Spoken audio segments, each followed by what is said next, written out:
Bom dia, Dalma. Bom dia. Então, vamos lá. Então, a gente estava, na aula passada, a gente fez uma metade, né, da aula, depois a gente teve o seminário do Coquinha, que não foi gravado, o seminário dele só, o seminário de pré-defesa de tese, né? Então, a gente interrompeu a aula, teve uma aula um pouquinho mais curta semana passada, e aí a gente estava discutindo o caso de Ian Mills, né? O caso do Power Down para Ian Mills. Quero também chamar a atenção para vocês depois essa relação entre a dimensionalidade da constante de acoplamento e a renormalizabilidade, né? Eu vou colocar isso aqui, vou colocar essa observação aqui, porque isso é uma coisa simples, mas às vezes confunde. Então dimensionalidade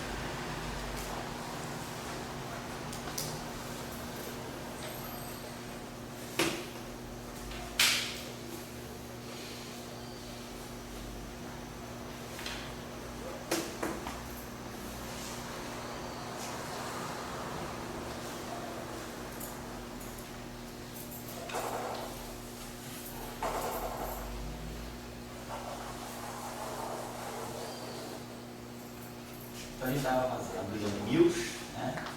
Que é uma coisa rápida, Ian Mills e a contagem de potência, né?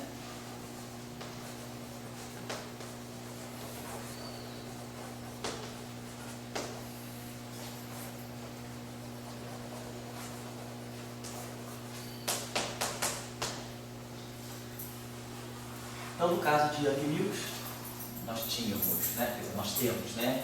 Basicamente, o propagador,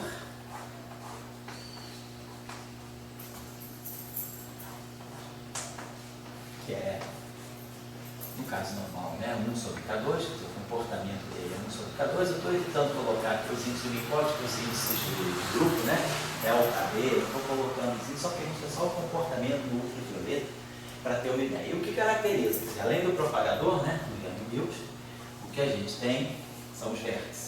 Então nós temos o trivértice, então esse trivértice aqui, que traz as constantes de acoplamento que ele tem,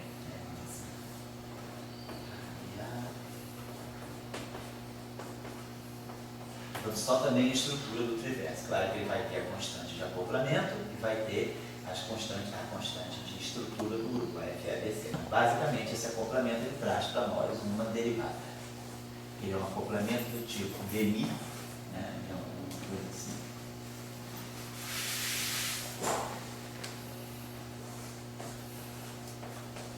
Ele tem uma estrutura, essa é a estrutura do trivértice, né? ANI, ANA, ANB, ANIC. Então, do ponto de vista da contagem de potência, né, da divergência ultravioleta, os índices internos não importam, o que importa é essa derivada. Ele é um vértice derivativo, como o caso da eletrodinâmica escalar. E depois nós temos o quadrivértice de Ian Mills, que aí o quadrivértice ele é limpo, né? Você aqui tem a constante de acoplamento G, a única diferença é que esse vértice aqui tem a constante de acoplamento G2, mas não é um vértice ou derivado. Então, como a gente sempre tem feito, né?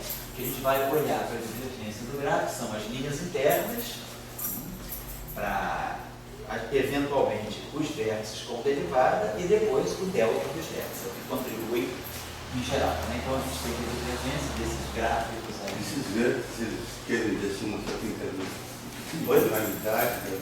Internalidade de da partícula fina. o vértice. Esses vértices. Aquele, eu estou querendo ler. Aquela cobrinha lá, o propagador, significa uma partícula andando no espaço-tempo. Quando ele tem o vértice, ele quer dizer assim, eu tenho uma internalidade. Sim, ele pode revelar uma internalidade. Por exemplo, no caso da eletrodinâmica quântica, né? Quando a gente tem, por exemplo, no caso padrão da eletrodinâmica, o nosso vértice é linhas fermiônicas interagindo com o fóton. Então aqui nós temos esse vértice. Na teoria clássica, na versão clássica, esse vértice aqui, ó, a parte, o fator I e o fator, a carga elétrica aqui, ele tem o gama μ. Então essa é a estrutura do vértice. Agora, isso é a teoria clássica, sem a gente levar em conta os efeitos, né, quânticos que vêm da flutuação dos campos. Aonde é que está a internalidade desse vértice? A internalidade desse vértice vai aparecer no momento em que nós, por exemplo, computarmos correções de loop para esse vértice, ele tem essa estrutura. Então, eu posso ter vários gráficos, um loop, dois loops, posso colocar o famoso gráfico, o gráfico aí tradicional, né? E aí ele começa a fazer yoga, assim. E ele começa a meditar.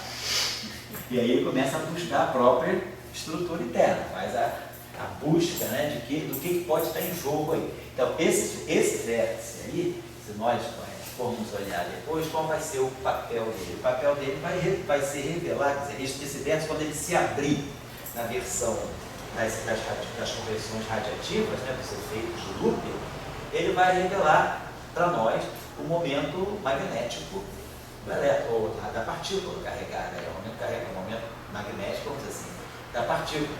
Basicamente, o que a gente vai ler desse gráfico aqui vai ser o fator de forma que dá o momento magnético e que renormaliza a carga elétrica. Então, ele já começa a revelar uma estrutura da partícula, que vai ser um momento, por exemplo, de polo magnético em ordens mais altas, não na QED, mas, por exemplo, no modelo padrão, ele, além do momento de polo magnético, ele pode dar um momento de dipolo elétrico, né? A gente chama de V em geral. O momento de polo elétrico está ligado ao fator de forma F3. Então, esses fatores de forma a gente já discutiu em detalhe aqui, um curso que a gente teve em 2014 foi eletrodinâmica de objetos neutros, eletrodinâmica de partículas neutras, quando a gente estudou em detalhe a estrutura da corrente eletromagnética de Fermi, e aí a gente revelava os fatores de forma F1, F2, F3, F4. Então, os vértices eles vão começar a revelar, através das correções quânticas, propriedades internas das partículas. Então, nesse caso aqui, é uma interação do elétron com o fóton. Então, a interação do elétron com o fóton, ela vai revelar que o elétron tem um momento de polo magnético, que o elétron tem um momento de polo elétrico, que a ordem mais alta, não no caso do elétron, no caso de partículas, diz que o momento de quadrupolo. Então, você começa a revelar, certo? Que você chamou de internalidade das partículas. Você já tem uma coisa comunitária? Quando você faz esse modelo que eu trabalho com o Chalco, que você faz um foto-interação, três fótons? Três fótons, vamos dizer. Então, três fótons, não é Young Mills, não, né? Não é Young Mills, parece isso. Tá. Fóton. Tá. Além de aparecer isso, aparece mais de um universo contribuindo aquele universo ali. Para esse vértice, o universo, mas qual é a estrutura do vértice? Quer dizer, o universo ele tem diferentes tipos de universos, mais de um contribuindo, entendeu assim?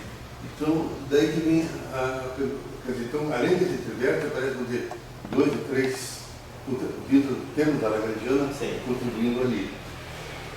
Todos com derivada, todos sem derivada? Derivada, todos com derivada. É 3 vértices, né? Tá certo.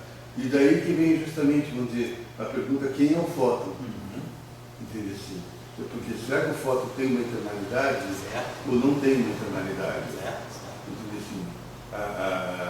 Não, a gente pode pensar o seguinte: segundo Dirac, o fóton já tinha uma internalidade.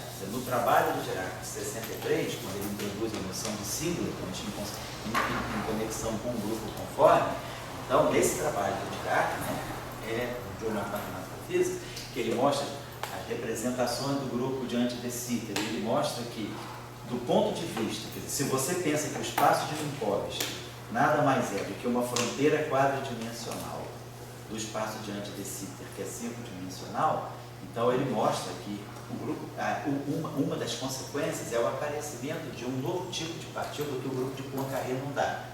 Só o grupo conforme dá, que são os chamados singletons. Um singleton bosônico e um singleton fermiônico. Nada a ver com supersimetria no trabalho dele, nem toca nisso, mas hoje a gente entende que a supersimetria está por trás do grupo conforme. Então, o fato de Dirac ter descoberto 2 representações de singleton Então, na verdade, já era um indício de que poderia haver uma simetria mais forte, né, por baixo do espaço-tempo, que é a supersimetria. Mas só estou colocando isso para quem for ler o paper, saber que o paper já antevê algumas coisas que o Dirac também não menciona, porque na época ela não estava no contexto, né? Mas Dirac, por exemplo, nesse paper, ele coloca a possibilidade de um elétron composto de síncrotrons e do fóton composto, do neutrino composto. O Dirac, nesse trabalho, ele lança a ideia daquilo que poderiam ser as partículas preônicas. E aí isso dá uma internalidade ao fóton. Bem posteriormente, já no final da década de 90, um grupo de russos com um grupo de cubanos trabalhou mais em detalhe a eletrodinâmica quântica, e eles observaram que o fóton, através da polarização do fóton, você pode tirar uma magnetização, você pode tirar uma estrutura magnética do fóton, que o fóton tem então uma componente paramagnética. Não chega a ser um dipolo, mas ele tem uma componente paramagnética. Então pode ser a internalidade. Eu acho que existe uma diferença entre composir, se o fóton é composto ou tem internalidade. Quer dizer, composto normalmente, a gente tem partículas dentro. Vamos dizer estrutura, não necessariamente composto, mas no trabalho de Dirac ele fala de composição. Mas o que você está dizendo é verdade. A partícula não precisa ter composta. O fato do elétron ter spin já mostra que ele tem uma estrutura interna, não precisa ser composto. É uma partícula elementar, mas no momento que ele tem spin, o spin é um grau de liberdade interna, ele tem uma estrutura interna. Então o spin revela a existência de uma estrutura interna do elétron, como do fóton também. E essa estrutura interna, eu acho que é importante para ter, se você quiser ter paramagnetismo. Se não tivesse nada, vamos dizer, falando simples, né? Bate não tem nada. Mas se você tem alguma coisa, responde aquilo que vem. Então, eu acho que esses trivértices que estamos mostrando, eles dizem, olha, aquela partícula que está dentro, ela tem uma estrutura interna. Não quer dizer que ela seja composta. E essa estrutura interna significa que se você botar alguma coisa lá, atirar uma pedra, ela vai dizer, ai, é uma coisa que ela vai responder. Dependendo do campo que você coloca externamente, ela vai reagir àquele campo, né? Vai interagir com aquele campo. Então, claro, numa teoria de Young-Mills, normalmente também, né? O trivértice, quando a gente começar a computar as convenções quânticas, isso vai mostrar que tem uma estrutura interna, não necessariamente composta, mas quais são as propriedades, por exemplo, no caso de Young-Mills, né? Como se você tivesse um magnetismo de cor. Então você tem propriedades internas da partícula. O trivértice ou quadrivértice pode revelar isso. Tá? Então, no caso aqui, a gente sabe, os propagadores são bem comportados no sentido do ultravioleta. Então, aí a gente lembra então, que a história é sempre, cada linha interna ela tem uma integral em momento, tem o propagador. E os vértices têm o tempo. Cada linha interna vai trazer um fator 2, duas vezes. Nesse caso, a gente só tem um único tipo de campo, que é o campo de Young-Mills. Então, linhas internas contendo A. Depois, nós sabemos já, a primeira coisa que a gente faz é que cada vértice traz um delta dos momentos, para cada vértice. Então, cada vértice vai contribuir com o fator -4. Mas aí a gente também já tinha entendido, pela nossa análise de 2 aulas anteriores, que a gente vai usar, na verdade, menos um vértice. E depois, finalmente, cada trivértice vai contribuir com uma potência positiva, uma única potência no momento. Então, aqui nós temos o V3. Então, isso aí, basicamente, é a vantagem. E agora, o que a gente tem são as chamadas relações topológicas. Então, cada linha interna do campo de gauge se acopla com 2 vértices. Cada linha externa sempre se acopla com um único vértice. Então, aqui a gente está contando o número de linhas de A que chegam a todos os vértices. Mas, eu tenho sempre 3 linhas em cada trivértice e 4 linhas em cada quadrivértice. Então, aqui eu estou contando o número de linhas de campos de gauge através dos vértices. E aqui eu estou contando o número de linhas de campos de gauge através dos propagadores e das linhas externas dos gráficos. Então, a gente agora joga essa relação aqui em cima. Então, a gente vai ter aqui -4 V3, -4 V4, é isso aqui, né? Mais 4. E aí 2A a gente vai trazer como sendo mais 3V3. Então você que acha que eu preciso colocar aqui mais o V3, né? Estou começando por aqui. Então, menos 4V3, V é o número total de vértices, V3 mais V4. Então, menos 4V3, menos 4V4, mais 4, mais V3. E agora eu vou colocar o 2i. O número de linhas internas eu vou substituir por mais, né, 3V3, mais 4V4, menos o número de linhas externas de A. Então, o que a gente espera é que seja renormalizado. Então, tá, 4, 4. Menos 4, mais 4. Então, deu simplesmente para nós, no final de tudo, 4 menos o número de linhas externas de A. Então, a gente vê com isso que a gente tem a chance, né, de, não depende do número de vértices, a divergência não cresce com o número de vértices, nem diminui com o número de vértices. A divergência é constante, qualquer que seja o tipo de gráfico, ela é fixada só pelo número de linhas externas. Então, nós teríamos, né, uma linha externa de A, gráfico desse tipo, que a gente chama de tadpole,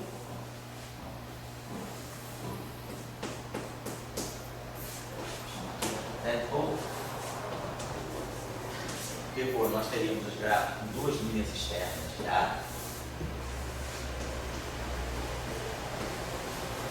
Aí o trivértice, né, gráfico com 3 linhas externas de A. E os quadrivértices. 4 linhas externas de A. Então essa é a estrutura. Opa! No meio dos dois. Ó, então a gente tem. Oi? Veio uma garota de Juazeiro ali. Ah, onde você perdeu também? Veio uma menina aqui. Ela conhecia ele dos vídeos. Ela te conhece dos vídeos. Conhece ele de. Como é que é? Exposição, né? Ah, das Romarias. Ele ficava fora. A menina que é estudante lá do Juazeiro do Norte, lá da URCA, ela é aluna do Francisco Augusto. Você conhece o Francisco Augusto Nobre? Fez o doutorado aqui. Ele foi aluno de Carlos Alberto do mestrado, fez o doutorado aqui com o Luca Morricone. E aí ele mandou uma estudante dele, a menina veio, falou o nome dela, esqueci, era Daniele. Não, ela veio para Sigraco, essa escola de cosmologia que teve. Aí ela veio assistir a aula de eletromagnetismo. E aí ela lembrou de você aí. Vendo vídeo, aí o galãozinho de Fortaleza aí. Vamos lá. Então, tadpole é a primeira divergência. Questão. Esse gráfico não aparece. Esse gráfico não está lá. Nós não temos na teoria de Young-Mills um gráfico que é linear, né, no campo de Gauge. E por que quanticamente, né? Então, será que tudo bem? Por que eu não posso calcular esse gráfico assim? Suponhamos que se eu tivesse campo de... Ou na eletrodinâmica mesmo. O fóton, né, por exemplo, estaria acoplado a esse loop de elétron aqui. No caso da Young-Mills, eu posso ter também esse gráfico aqui. Algo desse tipo, assim. Eu tenho um gráfico assim, até de 2 loops, né? Tem 4 vértices, 4 linhas nesse vértice, quer dizer, um vértice V4, esse aqui é um vértice V3. Então, esse gráfico aqui seria lícito numa teoria de Young-Mills, como esse gráfico aqui é lícito naquele.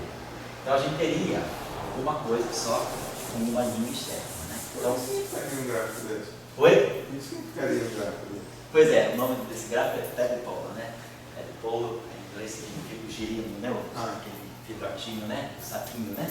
Então, o que significa um gráfico desse? Vamos pensar. Boa, a questão é essa. Imagina que a gente tem uma teoria de campo qualquer e a gente tem um gráfico desse tipo, um tadpole. Um campo aqui externo, chamamos de campo φ externo. Então, isso é o quê? Uma função de Green de um ponto. A linha externa, basicamente, é uma função de Green de um ponto. Uma função de... Como a gente tem as funções de Green de N pontos, né? Se você lembrar lá no curso do Sebastião, a gente tem um produto de campos aqui, um produto T ordenado. Essas são as funções de Green que nós tiramos pelo método funcional através de derivadas funcionais, né, em relação aos campos. O processo, só para lembrar, essas funções de Green, de N pontos, elas saem, né, pelo método da integração de caminho como sendo funções de correlação ordenadas no tempo. E ela está ali. Então, esse cara aqui, como é um campo só, é uma função de Green de um ponto, eu só faço uma derivada funcional em relação aqui, e o ordenamento temporal é trivial, porque eu só tenho um tempo, só tenho um campo, só tenho uma dependência temporal. Basicamente, esse gráfico aqui, está me contabilizando isso. Está representando essa função de grafo. Esse gráfico aí, qual o papel do gráfico empírico? É mostrar que aquele campo adquire um valor esperado do vácuo. Esse gráfico aqui, no fundo, ele está dizendo isso. Esse aqui é o brado do vácuo, o campo e o ket do vácuo. Então, isso aqui significa um valor esperado do vácuo. Então, valor esperado do vácuo de um vácuo. Então, por exemplo, é o que acontece no mecanismo de Higgs. A gente quebra a simetria espontaneamente. Um campo escalar que adquire um valor esperado do vácuo. Por que um gráfico desse, então, deveria ser zero em geral? A gente sabe que isso aqui seria vácuo, campo, vácuo. Se esse campo aqui é uma representação não trivial do grupo de Lorentz, um campo espinorial, um campo tensorial, um campo vetorial, ele tem spin não trivial. Spin é diferente de zero. Suponha que esse campo não é um escalar. Esse campo não é um escalar.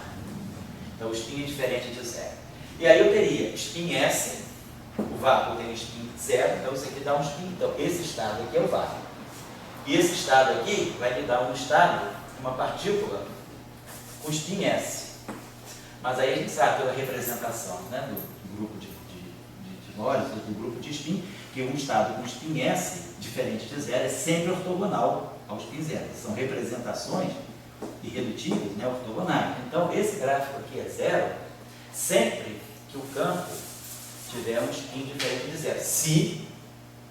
Se vale a invariância relativista, você vale a simetria de Lorentz. Então, qualquer campo diferente que tenha spin diferente de zero, o valor esperado no vácuo dele tem que ser zero para nós não... Quer dizer, a simetria de Lorentz impõe isso. Então, esse gráfico de Dirichlet, no caso de uma teoria com campo vetorial externo, ele vai ter que ser sempre zero pela causa da quebra da simetria de Lorentz.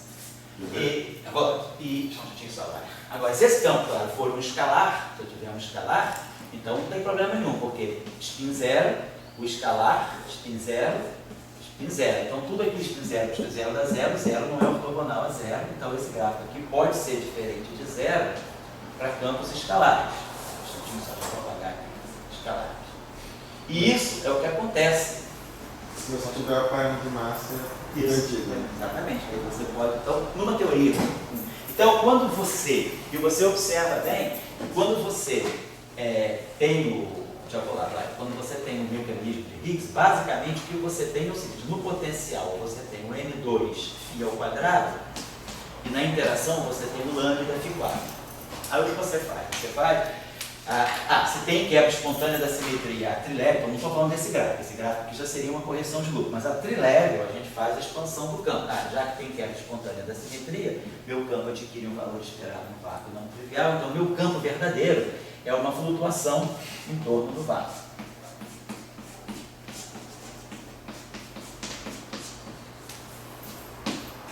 Então o campo é uma flutuação em torno do vácuo. Aí você expande isso aqui. Então você vai ter esse primeiro termo aqui é constante. Aí você vai ter o primeiro termo aqui que vai ser 2mv0 vezes h. E vai ter o termo de... aqui é M2, né? E o termo de M2H2, tudo bem.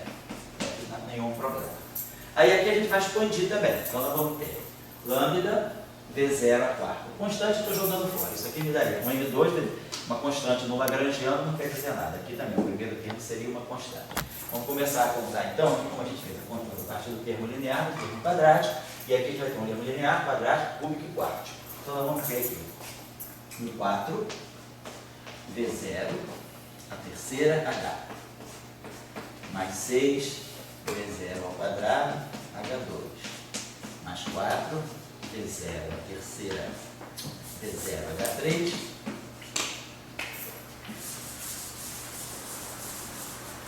mais, tem o lambda que eu estou esquecendo,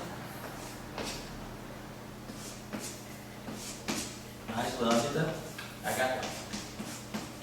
Então, o que a gente faz? Esse V0 minimiza o potencial. Então, tudo que eu estou expandindo em torno do mínimo, né, o coeficiente do termo linear é justamente a derivada do potencial no mínimo. Isso aqui, quer dizer, a soma disso com isso, né, pela nosso conhecimento mínimo de análise de uma variável, né, quando eu estou expandindo aqui aquele potencial em torno do mínimo, o mínimo é V0, o coeficiente do termo linear pela expansão de Taylor é a derivada primeira do ponto. Então isso aqui, de qualquer maneira, você soma a zero. Isso aqui desaparece porque V0 minimiza o potencial. Aí eu tenho esse termo aqui que se somam para dar a massa, que é a massa de Higgs. Esse termo aqui aparece, ele não tinha, que é o termo cúbico. O lagrangiano era φ2, φ4, mas agora o campo físico não é o φ, é o H. Então, o nosso campo físico deixou de ser o φ e passou a ser a flutuação H em torno do vácuo. E aí eu gerei essa interação. Então, agora, no modelo revisto, né, a partir das flutuações do vácuo, eu tenho dois tipos de interação. Então, a um loop, eu posso gerar esse gráfico. Eu tenho um trivértice. Antes eu não tinha, só tinha quadrivértice. Então, claro, eu poderia gerar um gráfico desse tipo, assim. Não tinha nem como, porque não tem como gerar um gráfico desse tipo. A não ser que eu fizesse algo assim, mas aí seria uma função de muitos pontos. É um tadpole também, porque o tadpole, o que caracteriza o tadpole é um propagador que se fecha nele mesmo. É um propagador que começa e termina no mesmo ponto, né? Ele tem um loop fechado aqui. Então, deixa eu apagar aqui. Nesse caso, então, com a quebra espontânea da simetria, qual é o que está acontecendo? Você expande o teu campo em torno do mínimo. Pega o campo H. E aí, no lagrangiano, não tem termo linear em H. Agora, por correção a um loop, aparece um termo agora, essa função de Green existe. Por quê? Porque você tem um trivértice. Então, você tem esse propagador aqui, daqui até aqui, é o propagador de um escalar, então você vai fazer isso aqui. Um loop integral de 4K sobre 2π a quarta, 1 sobre K2 menos M2. Então, você vai calcular esse gráfico aqui. Claro, esse gráfico aqui é quadraticamente divergente, deve renormalizar alguma coisa, mas sai uma parte finita dele também. Então, esse gráfico aqui está te dizendo isso. Ó. Você agora, a um loop, você tem o valor esperado do campo H, né? Você tem agora o campo H, diferente de zero. Então, o que o tadpole está indicando? O tadpole indica para você que aquele campo, a um loop, adquiriu o valor esperado no vácuo. Então, o que aconteceu? Na teoria clássica, na Free-Lab, você fez o splitting, minimizou o potencial, jogou fora o termo em H. Quando você vai para um loop, você, por efeito quântico, transforma isso aqui, deixa de ser zero. Porque aqui, se você for olhar a Free-Lab, o valor esperado de φ é V0 mais o valor esperado de H no vácuo. Como o valor esperado de φ no vácuo é o próprio V0, esse cara aqui, a Free-Lab, então, ele tem valor esperado no vácuo igual a zero. Isso aqui, o valor esperado do vácuo no φ, o mínimo de φ é φ0, φ é V0, então V0 igual a V0 cancela. Esse campo tem valor esperado no vácuo zero na teoria clássica. Quando você vai a um loop, isso aqui aparece diferente disso. Então isso significa que, por correção quântica, você saiu do mínimo do potencial. Então o tadpole, ele indica que você, a um loop, ou a dois loops, onde ele aparecer, você estaria vendo um campo que adquiriu, por correção quântica, valor esperado no vácuo, não zero. Então isso significa, de uma certa maneira, que você vai a um loop, você saiu do mínimo do potencial. Então, a teoria clássica é essa. Imagina que você está nesse mínimo, você acertou tudo para ficar nesse mínimo. Aí agora, quando você coloca os efeitos quânticos, o campo H já não está mais aqui, o mínimo dele já não é mais aqui. Agora adquiriu antes era zero, o valor esperado no vácuo dele era zero, ele estava nesse mínimo. Agora, nesse mesmo vácuo, o valor esperado no vácuo dele é diferente de zero. Significa então que esse potencial pode ter sido, vamos dizer assim, um pouquinho alterado e o mínimo veio para cá. Então significa que, por correção quântica, você mudou o vácuo. Você mudou porque a correção quântica vai afetar o potencial, então você vai ter que reminimizar o potencial. Aí você, a um loop, você reshifta o campo. Você agora vai dizer que você vai ter um campo H', que vai ser o valor esperado no vácuo de H, mais, você vai dizer que o H vai ser o valor esperado no vácuo de H, mais um campo, sei lá, H', que é essa nova flutuação. Então você tem que refazer toda a história de reshiftar o campo e retomar o potencial. Então, o valor esperado no vácuo, um tadpole, ele está indicando, na verdade, um campo que se condensa no vácuo, ou seja, algum mecanismo ligado à quebra espontânea de simetria. Tá? Então, sempre, agora, como a gente sabe que campos vetoriais, campos tensoriais, campos espinoriais, se adquirissem valores esperados no vácuo, isso aí significaria que uma quebra da simetria de Lorentz, como a gente está construindo um modelo que é Lorentz invariante, então a simetria de Lorentz impede que campos que não sejam escalares desenvolvam tadpoles. Né? Então os tadpoles eles ficam reservados aos campos escalares. Quem tem um artigo muito bom sobre isso, eu acho que é um artigo basilar, fundamental, sobre isso é um artigo do Weinberg, do próprio Steven Weinberg, é um físico review dele, 1974, que é sobre, eu não sei o que é, tadpoles, alguma coisa assim, tadpoles and spontaneous symmetry.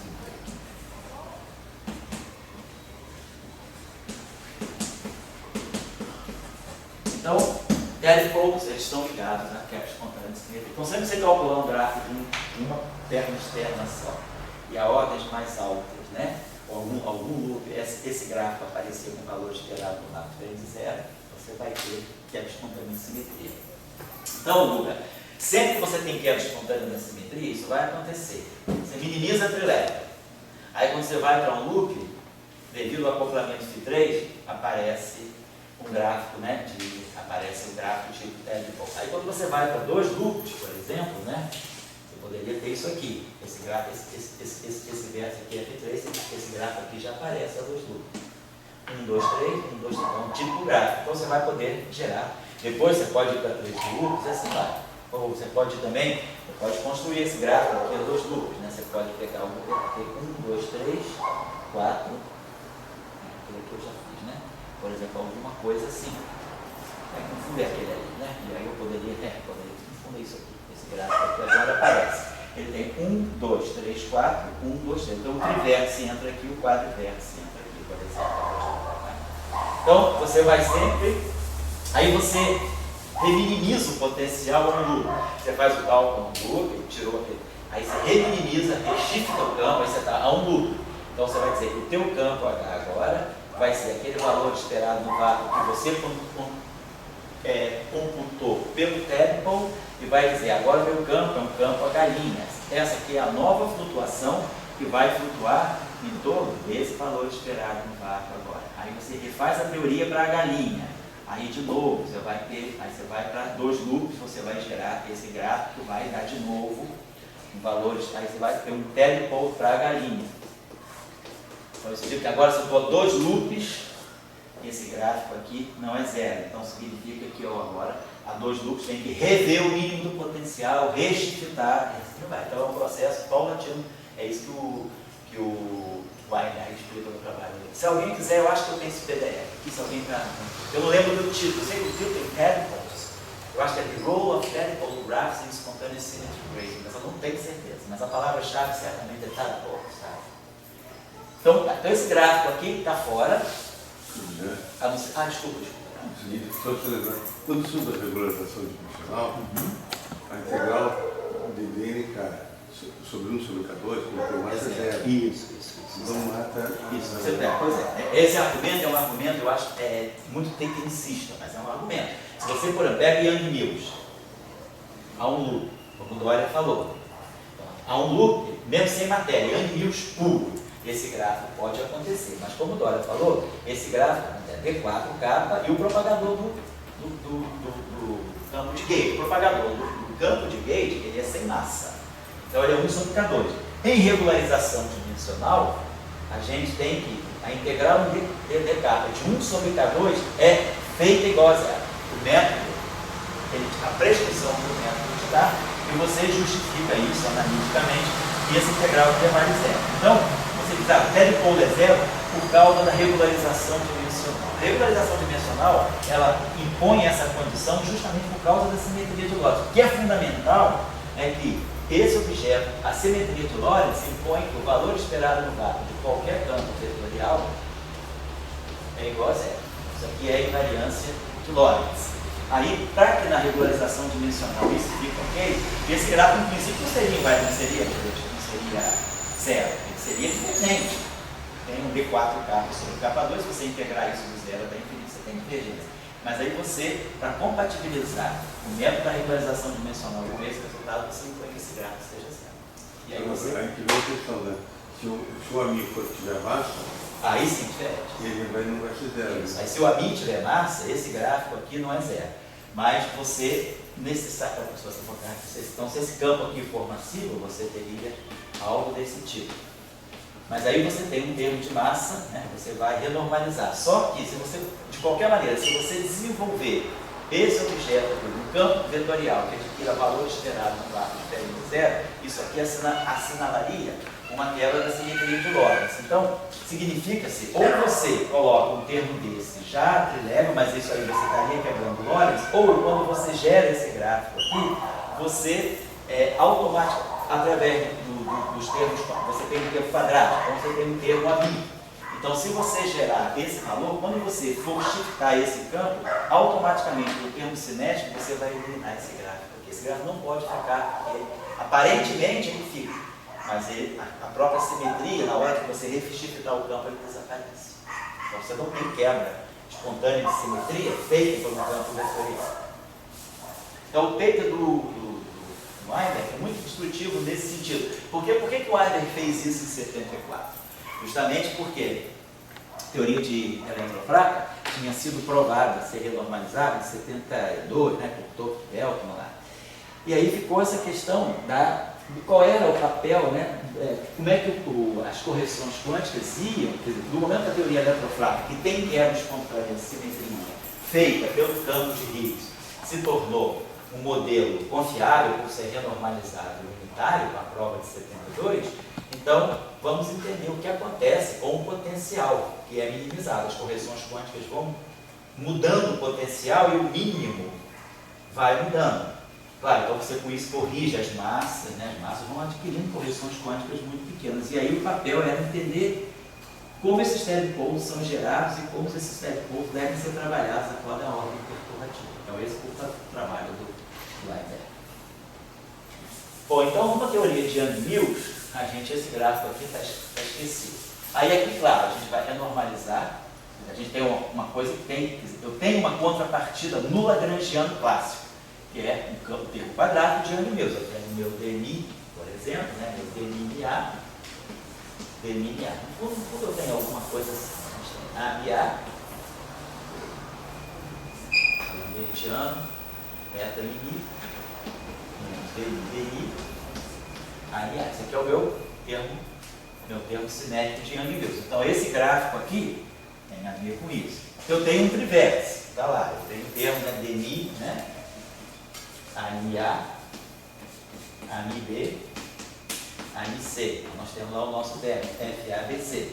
Então esse gráfico aqui, que são 3 termos, ele tem a ver com esse termo que está no lagrangiano. E esse aqui é o de 4 termos externos, tem a ver também com o quadrivértice que nós tínhamos escrito lá. Então as divergências que estão aparecendo, elas têm contrapartida no lagrangiano clássico. E é isso que vai guiar o nosso processo de normalização. Esse processo de normalização vai ser esse infinito que eu vou computar aqui, porque esse gráfico aqui seria quadraticamente divergente. Na verdade, nós ainda vamos falar das identidades de Slavnov, que vão falar que esse gráfico aqui é divergente, mas não é quadrático, como eu já expliquei na aula passada. Vai ter que fatorar sempre esse termo. Então, o quadrático menos isso que é quadrático sobe um termo logarítmico. Então, isso aqui vai renormalizar logaritmicamente esse termo. Esse termo aqui tem 3 pernas externas. Então, ele é linear. Na verdade, as identidades de Slavnov também vão me mostrar que ele é logarítmico. Então, vai ter uma divergência logarítmica que vai entrar aqui. E esse termo aqui também seria logarítmico. E aí a gente vai ver que isso aqui vai ter que renormalizar isso aqui. Só que a gente tem que observar o seguinte, a constante de acoplamento que aparece aqui é G. E a constante de acoplamento que aparece aqui é G2. Então, quando eu vou mexer para renormalizar nessa constante de acoplamento, eu vou mexer, com esse gráfico eu vou mexer nessa.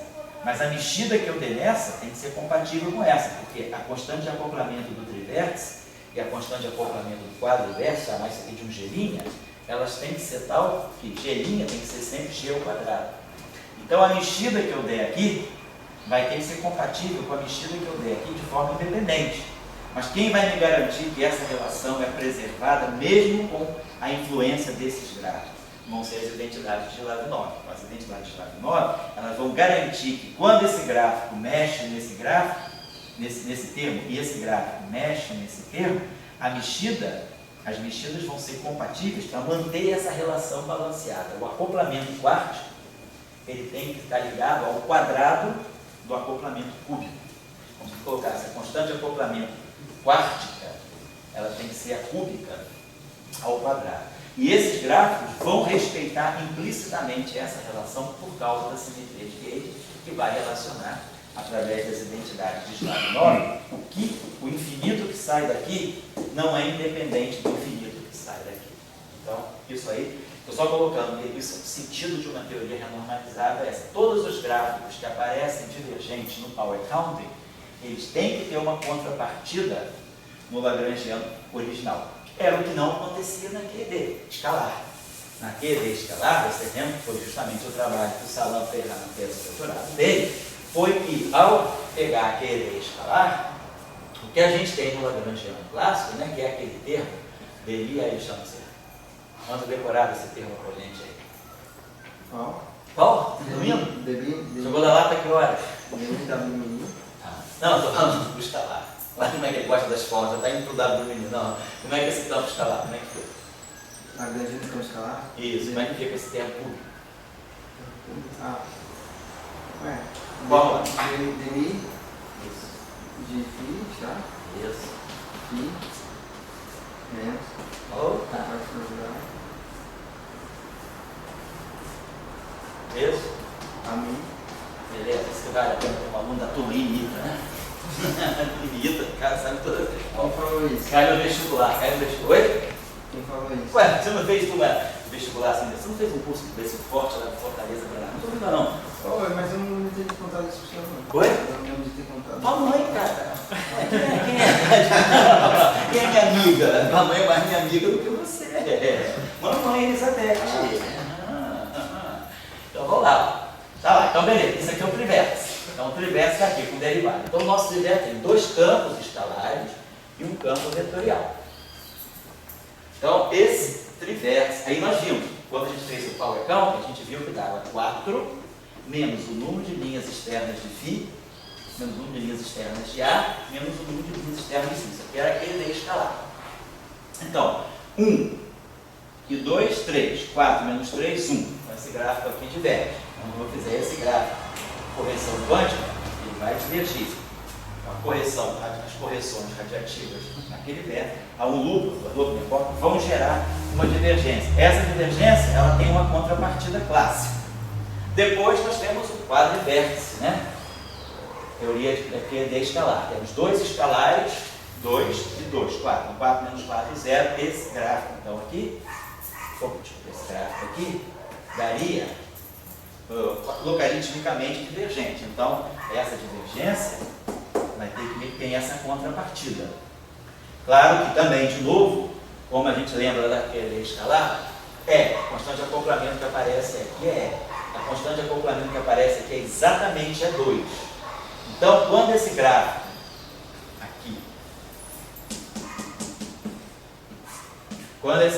aqui, mexer aqui, esse aqui vai mexer aqui, mas tem que manter esse balanço. E a mexida que esse gráfico dá aqui tem que ser tal que a mexida que esse dá aqui, no final do dia, se balançam para o que ficar aqui tem que ser o quadrado aqui, o quadrado disso aqui tem que estar aqui. E aí, de novo, vão ser as identidades de Lyapunov que vão fazer isso para nós. A simetria de Gauge, ela já garante que os infinitos são tão organizadinhos que eles fecham essa relação mesmo depois que eu introduzir as correções quânticas. Então, renormalizabilidade. Esse gráfico diverge, ele tem essa contrapartida clássica. Esse diverge, ele tem essa contrapartida clássica. A novidade aqui foi que quando não tem nenhuma linha externa de A, mas tem 4 linhas externas de Φ, esse gráfico aqui diverge. Só que esse gráfico não, esse gráfico divergente, ele não tem uma contrapartida no Lagrangiano original. O Lagrangiano original é aquele de escalar, é acoplar o escalar com o fórmula. Ele não tinha autoacoplamento. Então o que a gente faz? Esse gráfico diverge, mas ele não tem uma contrapartida clássica.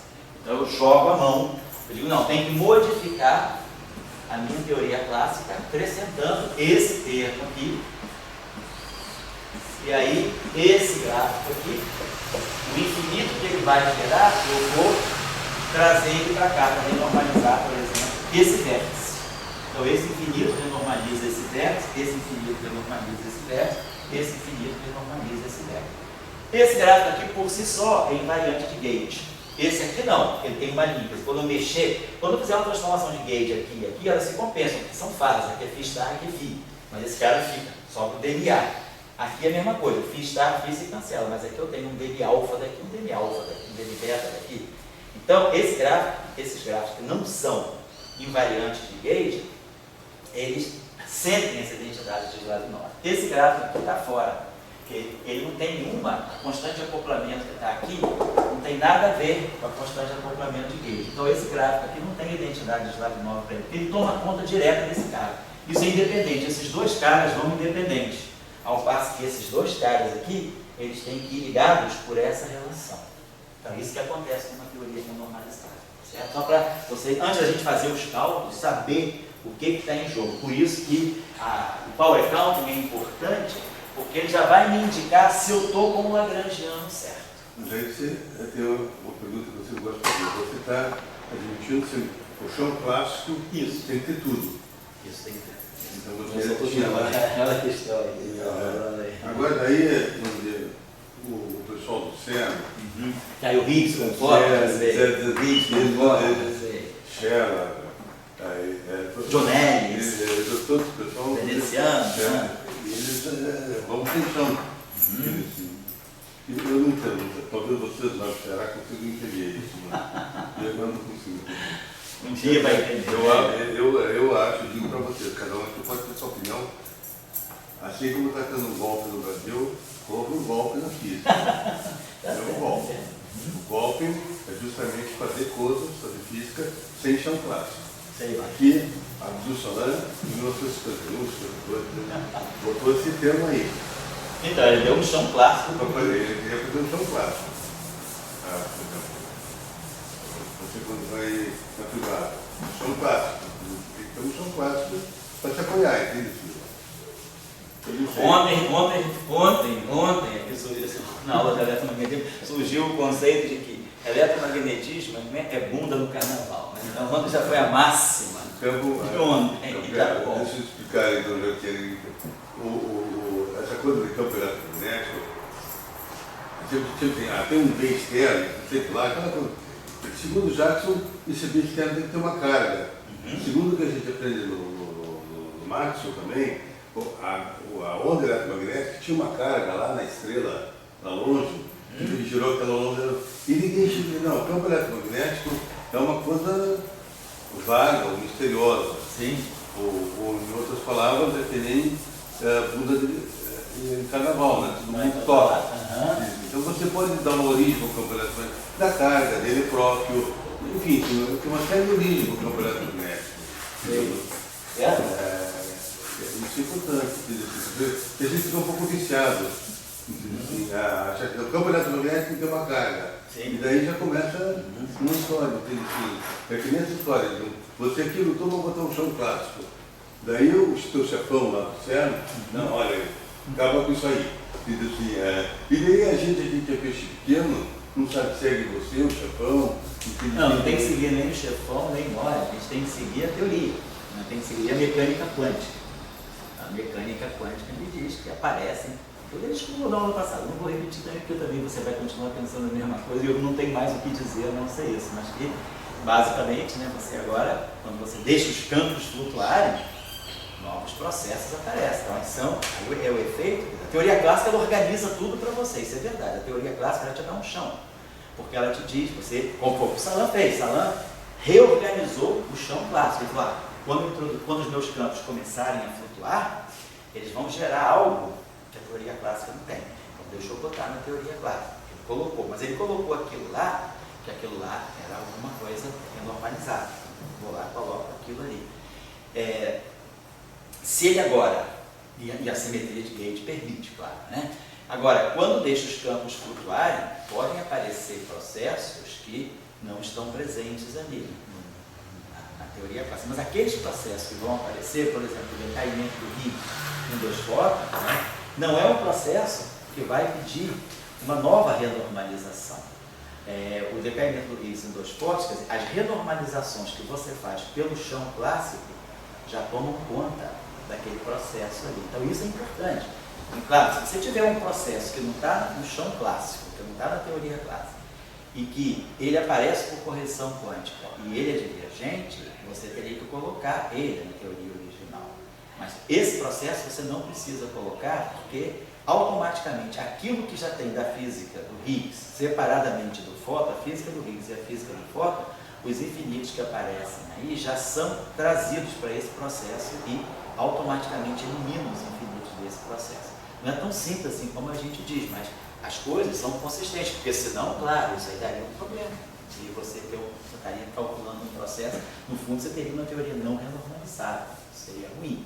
Então eu acho que a renormalizabilidade, ela, nesse sentido, ela ajuda, né, aqueles processos que não estão no lagrangiano clássico, mas que se realizam fisicamente através das correções quânticas, se eles forem divergentes, o que está na teoria clássica automaticamente renormaliza isso, a não ser que eles pedissem uma renormalização independente. Se você pegar, por exemplo, alguma coisa que tenha Higgs, né, então, vamos dizer, você está falando basicamente é isso aqui, é o Higgs, né, tem um processo, esse Higgs aqui pode decair em 2 fótons. Então nós não temos no lagrangiano um processo desse tipo, escalar, fóton. Um processo desse tipo, um único escalar, com 2 fótons, né, um processo desse tipo nunca vai ser invariante de gauge. Mesmo que você colocasse alguma coisa assim, φ, a mi. Isso aqui é uma invariante de gauge. Primeiro, isso aqui é uma fase. Você não tem como compensar essa fase. Então, esse processo aqui, se você quisesse pensar, para eu calcular esse processo, eu já teria... Se o Higgs tocar no fóton, isso. acabou o fóton. Se você... pois é, se o teu Higgs tivesse uma interação direta com o fóton, é um namoro com o Higgs. Agora, ali você bota os Higgs com uma bolinha, não sei lá, interativo com o fóton. Isso. Quando os campos flutuam, aí você cria novas interações. Essa que eu acho que é a ideia, né, da quantização dos campos. Quando o campo começa a flutuar, ele aí sai do chão clássico, ele está fazendo a flutuação, e aí você pode gerar novos processos. Agora a questão é, esses novos processos têm que ser controlados, né, por aquilo que você tem na teoria clássica. Eu acho que um pouco essa é a ideia. Deixa eu colocar aqui mais 2 coisinhas, só por uma questão de completeza, que aí vocês também em detalhe. Nós falamos da eletrodinâmica, então nós fizemos a eletrodinâmica escalar, fizemos a eletrodinâmica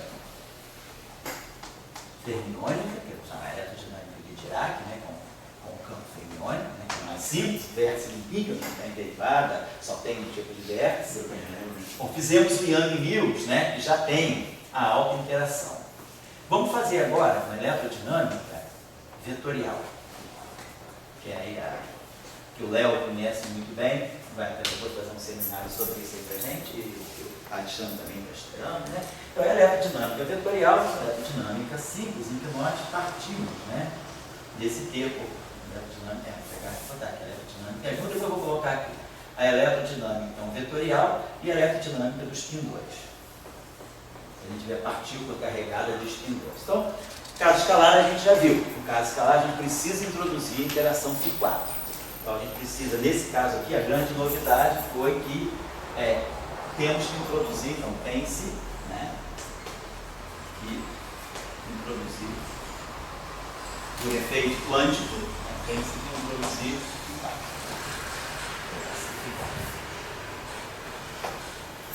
aqui. Nenhuma introdução, vamos dar uma olhadinha aqui. Quando a eletrodinâmica vetorial, ela é rápida, assim, bem, não tem. PowerPoint que vocês já sabem fazer, a gente não precisa botar isso.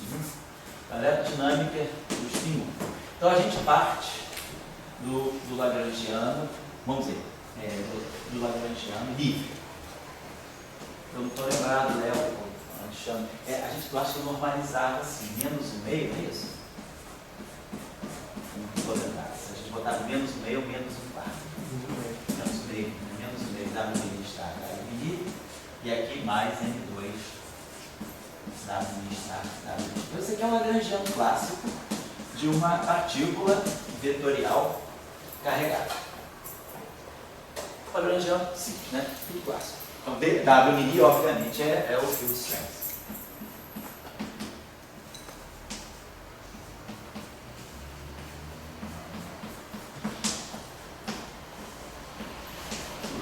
Pode dizer que asterisco mais ou menos ali? Sim. Está significando que você está preservando a simetria de grid global ou do local? Não, por enquanto aqui é tudo global. Isso aqui eu estou falando, teoria livre, tudo local, não colocamos campo de gay. Você diz o que? Mais menos, Samuel, que você está dizendo? Isso aqui? É. Ah, isso aqui é só, isso aqui é só para garantir que você tenha algo não taquiônico, né? Porque aí você vai produzir um D'Alembertiano que vai sair daqui, ó, ele te dá D'Alembertiano mais N2, que aí te dá K2 igual a N2, né? D'Alembertiano.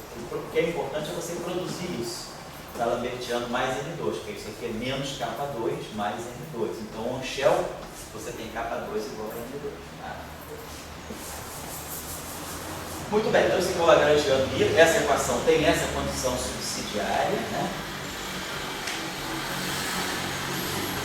Essa condição subsidiária no espaço dos momentos, né, ela se lê desse jeito. Eu vou para o espaço dos momentos, aqui fica o D0. D0 é energia. Então, eu tenho energia W0 colocada, transformada de Fourier. E aí, o momento, isso aqui vai ser DI, vai ficar o momento, né, mais P escalar W. Então, fizer a transformada de Fourier dessa equação, ele vai ficar, no fundo é isso aqui, PMI W mi estar, então, W2 mi igual a zero, W de P igual a zero. Então, isso aqui é a transformada de Fourier dessa equação.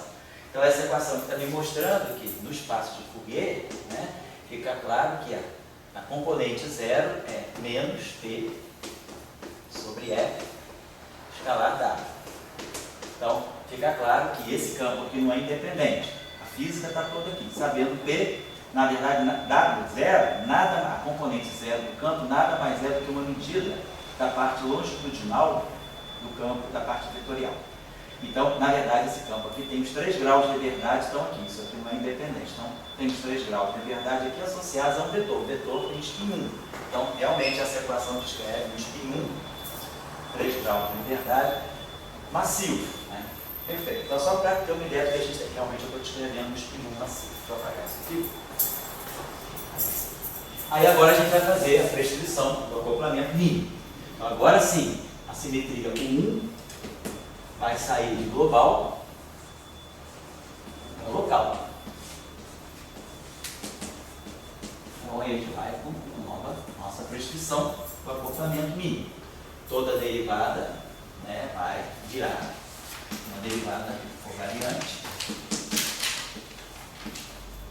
Vamos dizer que a gente coloca I, constante de acoplamento, o valor da carga anil.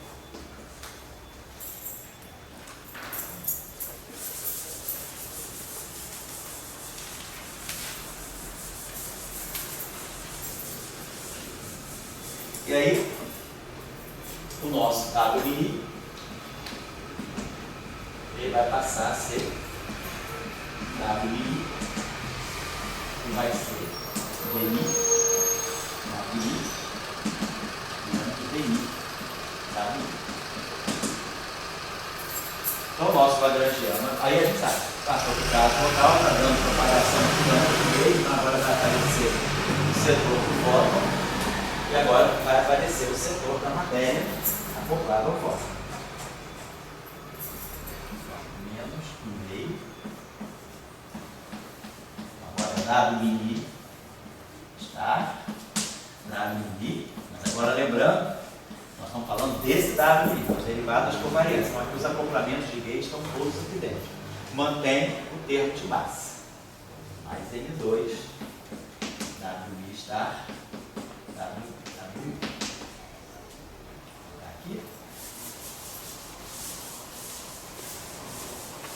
Claro, agora fazendo a equação antes era essa aqui, dmi W mini mais N2, né, W mini igual a zero. Agora com a covariância, Ou eu vou direto para cá, covariante direto aqui, ou faço o princípio variacional aqui, tiro as equações de Euler-Lagrange do W, vai dar exatamente isso aqui, dmi do W mini, esse W mini aqui.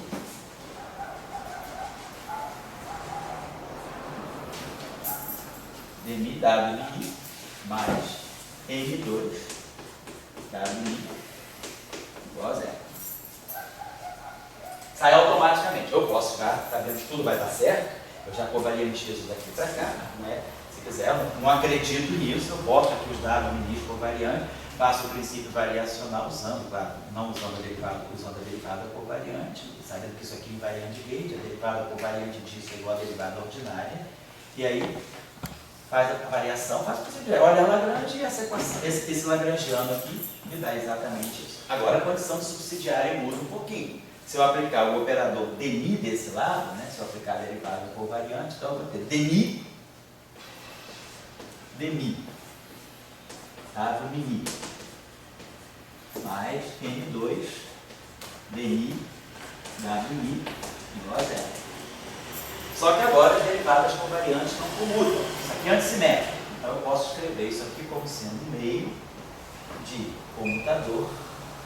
Na verdade, isso aqui é dmi, mas o dmi tem que pegar o comutador, né? O comutador do dmi com dmi. W mini. Aí tem 2, né? dmi, W mini igual a zero. Esse comutador aqui, usando essa derivada covariante aqui, a gente sabe que o comutador vai ficar IEQ, né? Esse comutador aqui dá IEQ F mini. Então a condição subsidiária agora fica dmi WI, agora com simmetria de Gauge, dmi WI igual a menos M, aqui vai ficar esse fator 2, né?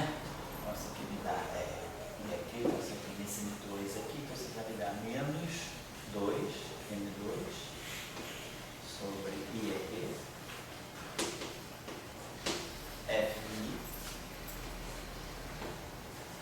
W. Antes era zero, porque o F mini era zero, digamos, né? Agora não é zero. Então, ganha uma nova condição subsidiária. Só estou dizendo a teoria clássica, o que é, para vocês terem ideia do que isso agora possa querer dizer em termos de grau de liberdade. Agora eu tenho interação de Gauge aqui, isso aqui agora tem ANI W, né? Muito bem. Vamos olhar o Power Counting. Então a gente viu o seguinte. Teria 4 graus de liberdade. Não, temos 3 graus de liberdade. Porque de qualquer maneira, os graus de liberdade você conta pelo modelo livre. Pelo modelo livre. Pegar um grau de liberdade, você isola a partícula, conta só ela. Então, na verdade, para contar o grau de liberdade, eu volto para a teoria livre. E aí o que eu tenho é isso aqui igual a zero. Que é o que me dava só a componente W0 como sendo dependente da componente W, né? Vetorial. Muito bem. Tem uma área que se chama, acho que nanoeletrônica, né? Nanoeletrônica tem. Quando é essa nanoeletrônica, você agora, quando você tem a carga, você viu como é que é o transporte da carga. Você tem agora um termo AMI com o W. Só tirar a equação de Maxwell. Vamos tirar a equação de. Então vamos só fazer um instantinho só. Quando você tirar a equação de Maxwell, aqui tem o dmi, isso aqui vai dar o de sempre, dmi F mini. E aqui dentro você tem ANI. E aqui dentro desse objeto, só para pegar aqui dentro desse objeto aqui, que a gente tem ANI. Então o que a gente vai ganhar aqui é dmi F mini igual a uma certa corrente JNI. Só varia em relação ao AMI aqui, isso se produz dmi F mini. Aqui dentro você tem AMIs, através desse termo, só para pegar um termo tipo, você tem isso aqui, é dmi WI mais I Q AMI WI menos dmi WI mais I Q AMI WI. Primeiro termo, né? Vamos colocar assim, né? Então você vai ter, e aí, claro, esse cara aqui menos esse cara menos esse. Então isso aqui te produz o termo antigo, dmi, field strength sem campo de Gauge, field strength livre. dmi ANI menos dmi ANI. Aí, esse termo aqui, esse dmi ANI, Então ficou esse menos esse, tá certo? Agora, mais, né? I é que, ani, WI, menos ani, WI. Então isso aqui é o WI. Tá? Isso aqui é o, deixa eu botar aqui, apagar, não apagar, a gente já sabe o que é. Quero chamar a atenção porque aqui tem novidades que não são triviais, é simples, mas não é trivial. Então, nosso WI, deixa eu só escrever aqui para a gente ter ele grafadinho. Aí eu acho que o Léo já deixou de cabeça, né? Só estou colocando aqui porque eu não lembro de cabeça. Vai ser DW. Então tá aqui, vai ficar. Vou colocar assim, ó, isso aqui é o WMini, vamos colocar só para fazer a anotação ficar mais WMini local. É esse WMini local.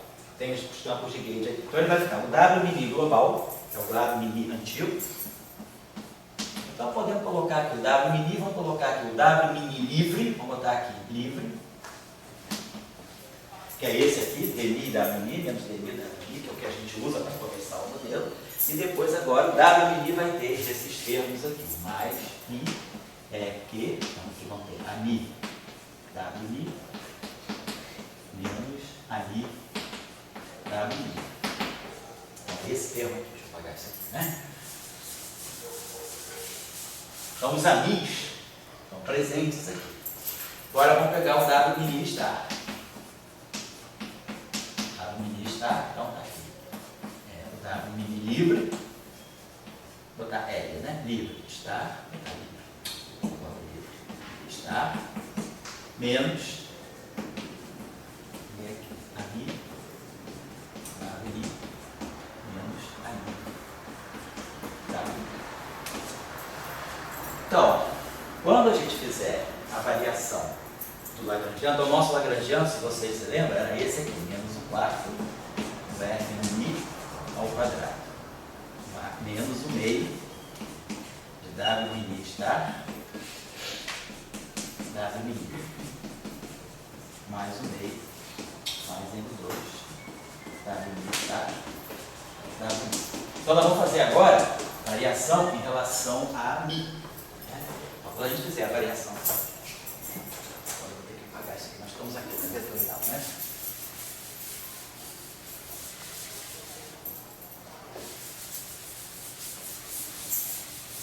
Tá bom? Então a variação do nosso Lagrangiano em relação a Mi é esse termo aqui, a gente faz o que sempre, vai ficar menos o meio, F mini, delta F mini. Aí a gente integra por partes, tira o fator 2, então no final de tudo, esse termo aqui dá DMI, F mini, delta, ANI. Isso mesmo, né? Então vai dar menos um meio de F mini, delta F mini. No delta F mini eu tenho DMI, delta ANI, menos DMI, delta ANI, que é antissimétrico. Então eu esqueço de um, tiro o fator 2. Aí quando eu integro por parte, ganho um sinal menos, fica DMI, F mini, delta ANI. É o primeiro termo. É daqui que vão sair então as equações de Maxwell. Agora, eu vou ter menos o meio da variação desse em relação a Mi. Então, vamos variar esse cara em relação a Mi. Isso aqui não tem a Mi, parte livre é zero. Então isso aqui vai me dar menos, vou botar aqui menos, né? Menos I é que. Aí, nós vamos produzir delta a Mi, WI, menos, vou botar esse menos I aqui do local. Vou botar aqui menos no meio, e vou trazer o menos I aqui para cá, é mais fácil, né? Isso aqui é global, menos I aqui. Vai ficar delta Mi, WI,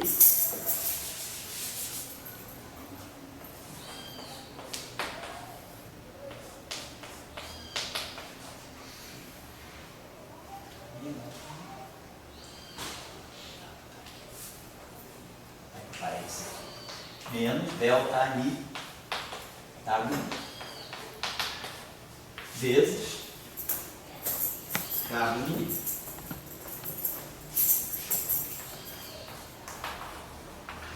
Agora, complexo conjugado disso. Agora eu vou pegar variação desse vezes esse, mais esse, vezes a variação desse. Então, na verdade, eu estou fazendo isso somar o conjugado complexo desse termo aqui, mais o conjugado complexo. Não tem nada daqui para cá. Então, a variação em relação ao A, ela sai daqui, e sai daqui, e sai daqui. A gente contabilizou desse modo aqui. Então, aqui, como esses índices aqui, isso aqui é antissimétrico, nesse termo aqui eu posso trocar ani com i. Eu quero botar tudo com delta ani. Então, aqui já está no delta ani prontinho. Aqui já tem um delta ani prontinho.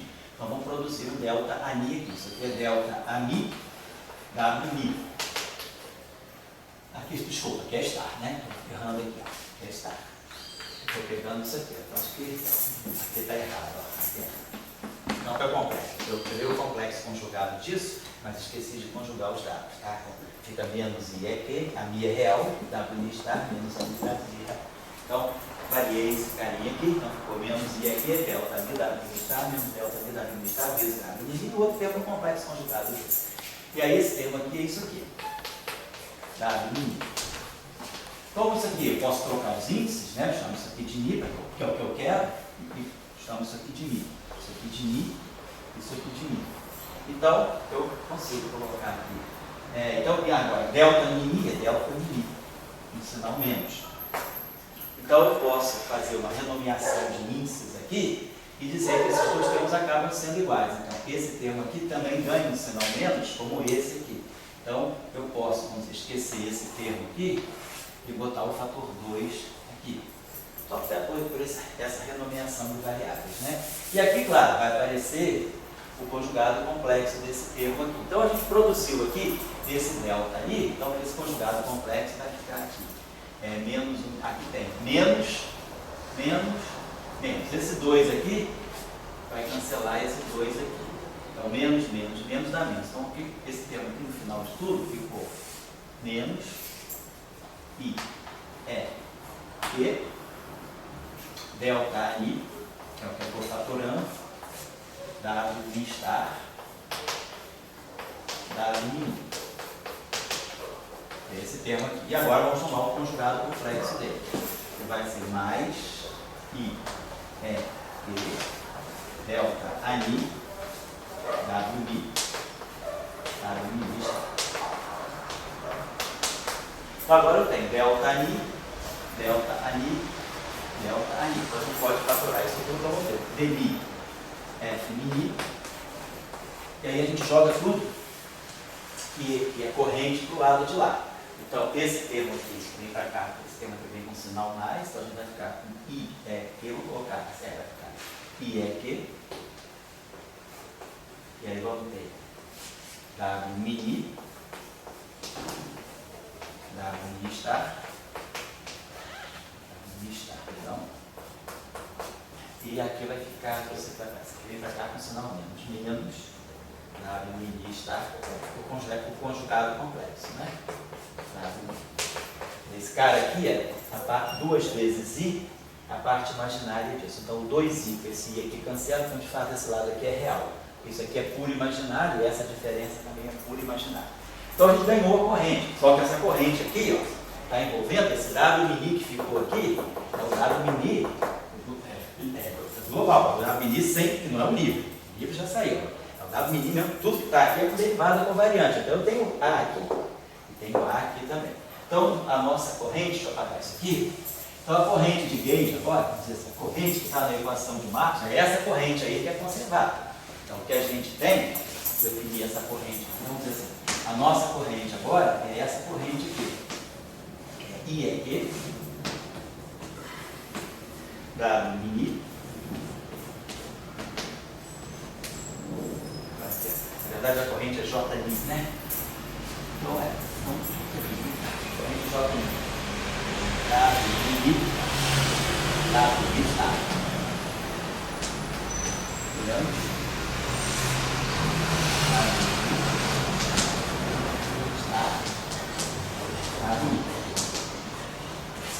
Vamos explicitar essa corrente agora melhor.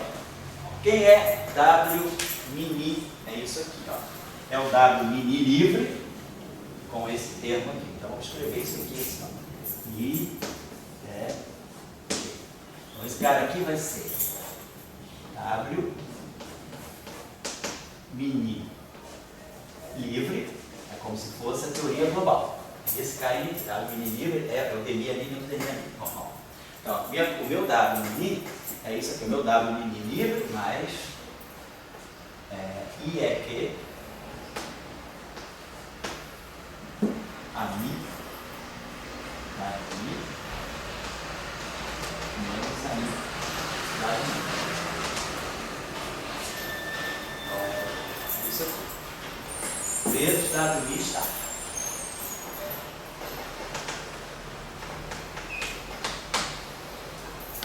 Esse não estou errando nada, eu estou pegando esse termo aqui, tá? O mini, eu estou substituindo pelo livre, mais agora a parte que tem o campo de gain. E agora o novo termo. Vou pegar isso aqui que a gente já tem. Então esse termo aqui é menos IEQ.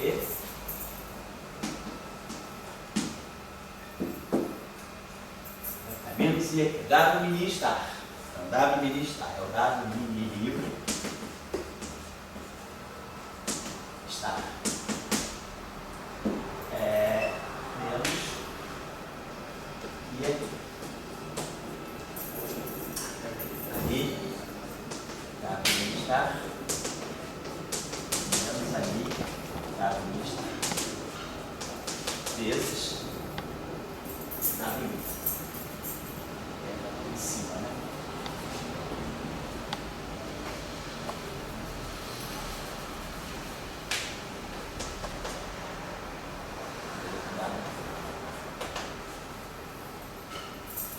Isso aqui a gente já acho que pode apagar, né?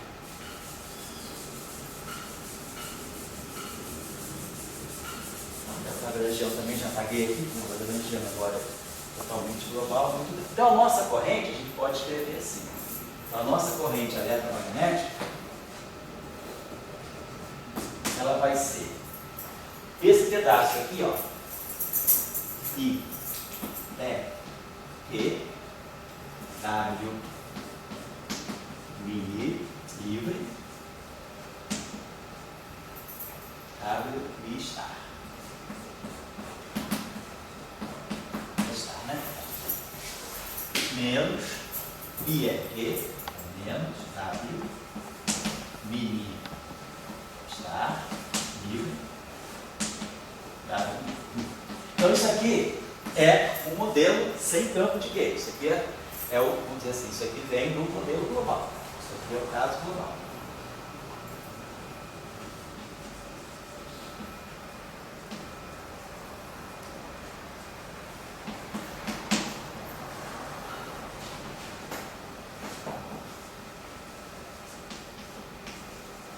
Campo livre.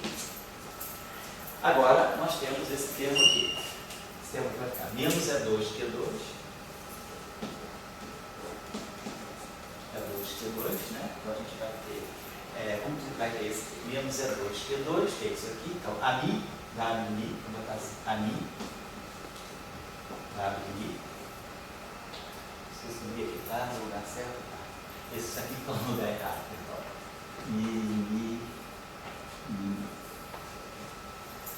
menos E2Q2, AMI. Depois a gente vai melhorar um pouquinho, mas só WMI. perdão, WI menos AMI, WI está. E depois esse termo aqui também vai dar menos E2Q2, que é menos E2Q2, AMI, WI está, menos AMI, WI está. No fundo é isso aqui, né? Esse termo